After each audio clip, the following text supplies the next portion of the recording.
នេះគេហៅថា trend ចង្កឹះមកវីដេអូនេះឲ្យមានការវែកញែកជាខ្លះអ្នកខ្លះក៏ថានឹងស្រោមទូរស័ព្ទអ្នកខ្លះទៀតក៏ថាបិទកៅទៅដងមានលោតទៅដល់ស្គុតមុខ2ឥឡូវមើលខេះទូរស័ព្ទឯណាទូរស័ព្ទធ្លាក់ចោលចង្កឹះនេះកៅ502ទៅបើជាប់ម្ដងស្កិញវាមកទៅមកថតត្រូវហ្នឹង7ដងដៃវិញគឺថាញាត់ត្រឹតដល់អាត្រាក់ហើយឈឺដៃសាហាវដោយសារតែយើងត្រូវប្រើកម្លាំងដៃទ្រមើលតែប៉ុណ្្នឹងដឹងហើយឡើងកប៉ិតដៃមានអាឈុតធំលើសនឹងទៀតធ្លាក់ទូរស័ព្ទបែក screen មកមើលវីដេអូទី1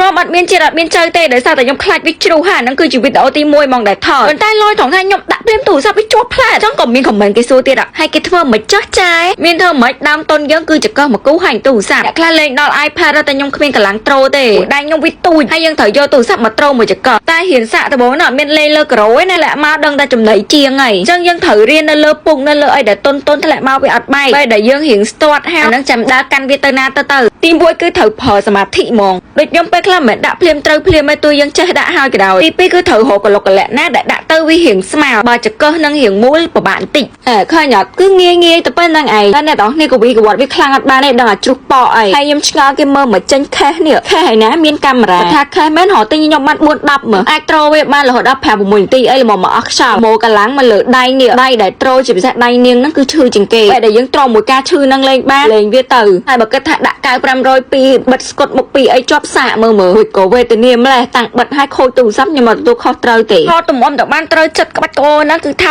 7ដងចាទំអមសម្រាប់វីដេអូបានផមតែមិនស្រួលធ្លាក់ទូរស័ព្ទបែកខ្ចាយអស់ពីឆ្ងល់រឿងទូរស័ព្ទមកឆ្ងល់រឿងអញប្រើផលិតផលអីបានសឲ្យតែប៉ិនសួរខ្ញុំក៏ប៉ិនឆ្លើយដែរនេះណែចង់សបានជាមួយនឹងឈុតលេម៉ាតៃមែនមកឈុតនេះគឺ favorite ខ្ញុំ3ឆ្នាំអីអត់ដែរបដូរមាន Zero Berberry ស្កាប់សាច់ចាំជាមួយនឹងលេម៉ាតៃឈុតនេះគឺថាឈុតប្រែការចង់ស្បែកខ្មៅពីណាពីណីក៏ដោយចង់ស្បែកលឿងក៏សបានដែរខាងណាផលិតផលរបស់ម៉ាតៃបានដើរនៅលើទីផ្សាររហូតដល់7-10ឆ្នាំមើលខមមិនម្នាក់មួយមើលណាគេលាបលេម៉ាតៃដូចគ្នាចង់ផ្លាច់អីស្កាប់សាច់ចាំក្នុងមួយអាទិត្យបានម្ដងឬក៏2ដងទៅសម្រាប់អ្នកគាត់ខ្មៅខ្លាំងក្រាប់ជំរុះកសិកាចាស់នៅលើដងខ្លួនបើឲ្យយើងលាបលេឆាប់ចូលឆាប់ផ្លាយសាច់ស្កាប់ល្មួតល្អដូចផ្លែល្ពៅហើយទៅដល់នៅលើខ្លួនអត់ឈឺស្បែកទេសម្រាប់អ្នកគាត់ចូលចិត្តបែបរូបមន្តចាស់បុរាណមិនត្រឹមមិនសម្រាប់អ្នកគាត់កំពុងទងន់ប្រើអីអត់បានដែលបងកំពុងតែសរសៃខ្ចីអូយស្កាប់នេះហាប្រើបានមកអត់ប៉ះពាល់ទេដោយសារតែវាធម្មជាតិ 100% ដល់នៅលើស្បែកក៏អត់ឈឺដែរដោយសារតែសាច់ស្កាប់របស់យើងវាល្មួតហើយទន់ល្អអាស្កាប់ម្ដងហ្នឹងហើយផ្លាច់បាន10 ទៅ 20% តបពីយើងលាងស្កាប់ចេញពីខ្លួនអស់ហើយគឺជាដំណាក់កាលដែលអ្នកនេះត្រូវលាបស្រោម Berberry ស្រោមនេះមិនមែនស្រោមធម្មតាទេគឺស្រោមវេទមន្តជប់ស្បែកដែលខូចស្បែកដែលស្ដើងស្បែកដែលគាត់អត់មានសុខភាពល្អ